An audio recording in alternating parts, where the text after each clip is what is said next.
Bahwa Yohanes Chrysostomus ini kan seorang bapak gereja ya di abad-abad awal. Seorang bapak gereja, dia khotbah dengan cukup tegas gitu, cukup praktis bagi saya. Dia menutup hal bersedekah ini kepada hal-hal yang sangat awal. Dia menutup mengenai persoalan kegairahan atau nafsu duniawi itu kepada hal-hal yang awal. Dia berpendapat bahwa bersamaan dengan Santo Agustinus gitu dari Hippo ya, bahwa ayat ini akhirnya bukan menjadi sekedar aturan, tapi ini adalah strategi pertempuran spiritual kita. Tiga praktik kesalehan ini menjadi senjata yang diberikan oleh Kristus untuk melawan tiga musuh batin yang paling berbahaya. Pertama, sedekah kita gunakan untuk melawan ketamakan, berpuasa kita gunakan untuk melawan kerakusan, dan doa kita gunakan untuk melawan kemuliaan yang palsu. Dan kemuliaan yang palsu itu yang disebut tadi di awal adalah sangkakala gitu ya, atau setiap tindakan atau kata yang cenderung menampilkan karya manusia. Ketamakan misalnya, itu adalah suatu mentalitas kelangkaan bahwa saya tidak pernah cukup dengan harta hari ini. Kalau kaitannya dengan mencari relevansi praktisnya di kehidupan hari-hari ini, mungkin itu ada hubungannya dengan hustle culture gitu ya. Dalam dunia kerja atau karir, kita didikte atau dinormalisasi gitu ya, mesti punya banyak pekerjaan dalam satu hal yang dalam satu waktu bersamaan. Kemudian yang kedua adalah kerakusan. Kerakusan ini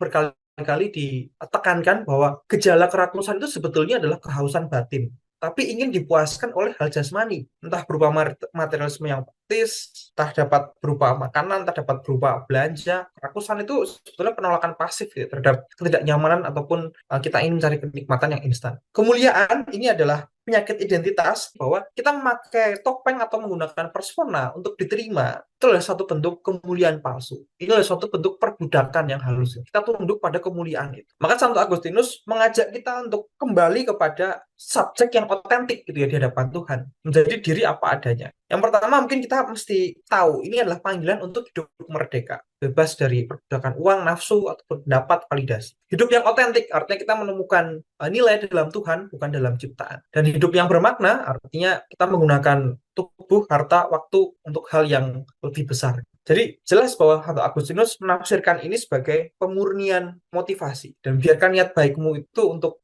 Tuhan saja. Jadi di tengah barangkali kita saat ini sedang dalam pencarian konformitas, tekanan yang sosial. Konformitas kan perubahan perilaku untuk menyesuaikan diri gitu lah ya. Ini adalah kehidupan yang ditawarkan itu ya. Santo Agustinus menawarkan hal ini barangkali sering terjepit di antara ekspektasi ataupun kehendak hati. Nah, gitu. Dan ini adalah cara spiritualitas kita, bukan lari dari dunia, tapi cara menghadapi realitas kita yang terdalam.